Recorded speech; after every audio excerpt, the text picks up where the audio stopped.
வணக்கம், நான் உங்கள் ஜெயா. இன்றைக்கி நம்ம இந்த வீடியோவில் ஆங்கிலோ சாக்சன் ப்ரோஸை பற்றி பார்க்கலாம் வாங்க. ஆங்கிலோ சாக்சன் ப்ரோஸை நம்ம ஓல்டு இங்கிலீஷ் ப்ரோஸ்னு அழைக்கலாம். இதில் முதல்ல பார்க்க போகிறது கிங் ஆல்ஃப்ரட் த கிரேட். இவரை தான் ஃபாதர் ஆஃப் இங்கிலீஷ் ப்ரோஸ்னே சொல்லுவாங்க. இவரை பற்றி நமக்கு நிறைய விஷயங்கள் அவரோட பயோகிராஃபரான ஆசட் மூலமாக தான் நமக்கு தெரியுது. 871 அவர் அரியணை ஏறும் போது அவர் ஆண்ட பகுதி வெசெக்ஸ்.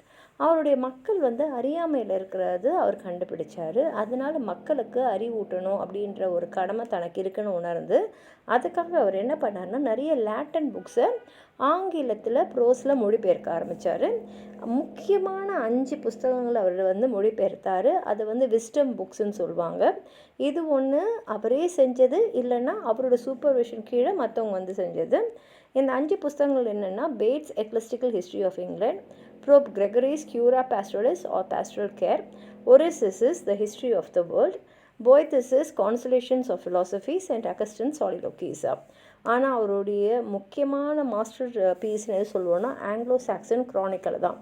அதாவது அவரே அதை எழுதுனாலும் அவர் தான் இது இன்ஸ்பயர் ஆகி இதுக்கான ஸ்பான்சர்ஷிப்லாம் அவர் தான் பண்ணார். அதே மாதிரி இந்த புக்ஸில் இருக்கக்கூடிய நிறைய என்ட்ரிஸை அவரே சொல்லியிருக்காரு. இந்த புக்கு பார்த்திங்கன்னா ஜூலியஸ் சீசர் இங்கிலாண்டை கைப்பற்றினது, அதாவது 55 பிசியிலேருந்து 1154 ஏடி வரைக்கும் இங்கிலாண்டோடைய ஹிஸ்ட்ரியை அவர் அதில் எழுதியிருப்பார்.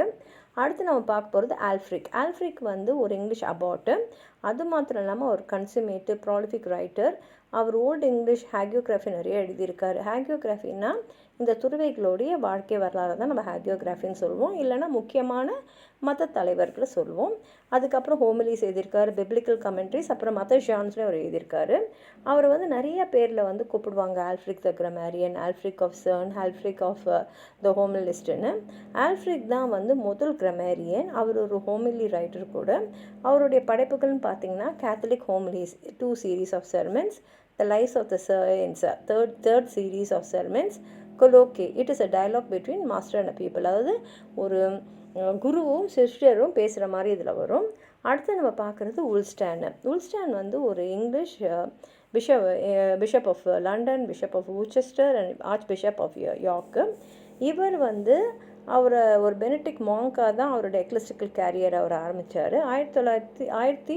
1914 அவர் ஆர்ச் பிஷப்பாக இருக்கும் போது அவரோட முக்கியமான படைப்புகள்லாம் எழுதினார். அது ஒரு ஹோமிலி. அதுக்கு டைட்டில் செர்மோ லூப்பி ஆட் ஆங்கிலோஸ், இல்லைனா செர்மன் ஆஃப் த வுல்ஃப்னு இங்கிலீஷில் சொல்லலாம். இவரை தான் எல்லாருமே லேட் ஆங்கிலோ சாக்சன் பீரியடில் இருக்கக்கூடிய முக்கியமான எழுத்தாளராக பார்க்குறாங்க. அடுத்தது பார்க்க போகிறது மாங்க் பைஃப்ரித். மாங்க் பைஃப்ரித் ஒரு ப்ரீஸ்ட், அப்புறம் மாங்க். இவர் ராம்சே ஆபியில் தான் தங்கியிருந்தார். இவருடைய அறிவுபூர்வமான வேலைகள்னு பார்த்திங்கன்னா நிறைய கம்ப்யூஸ்டிக்கு, ஹேகியோகிராஃபிக், அப்புறம் ஹிஸ்டாரிக்கல் ஒர்க்ஸ்லாம் அவர் எழுதியிருக்காரு. அது மாத்திரம் இல்லாமல் அறிவியல் தொடர்பாக நிறைய எழுதியிருக்காரு. அவரோட மேனுவலான என்ரிச்டன் ஒரு சயின்டிஃபிக் டெக்ஸ்ட் புக்கு. இதுதான் அவருடைய சிறந்த படைப்புன்னு சொல்லலாம். முக்கியமாக இவர் ஒரு மேத்தமேட்டிஷியன். இவர் நிறைய ஷார்ட் ட்ரீட்டீஸ் ஆன் மேத்தமேட்டிக்கல் ஃபிலாசபிக்கல் மேட்டர்ஸை பற்றியும் அதில் எழுதியிருக்காரு. அது மாத்திரம் இல்லாமல் கொஞ்சம் தியாலஜிக்கல் ட்ராக்ஸும் ஹோமிலிஸையும் இவர் நிறைய எழுதியிருக்காரு. உங்களுக்கும் ஏதாவது எக்ஸ்ட்ரா இன்ஃபர்மேஷன் தரணும்னு நினச்சிங்கன்னா கீழே இருக்கிற கமெண்ட் பாக்ஸில் எழுதுங்க. இந்த வீடியோ லைக் பண்ணுங்கள், உங்கள் ஃப்ரெண்ட்ஸோடு ஷேர் பண்ணுங்கள். சப்ஸ்கிரைப் பண்ணாதவங்களாம் ப்ளீஸ் சப்ஸ்கிரைப் பண்ணி சப்போர்ட் பண்ணுங்கள். நன்றி.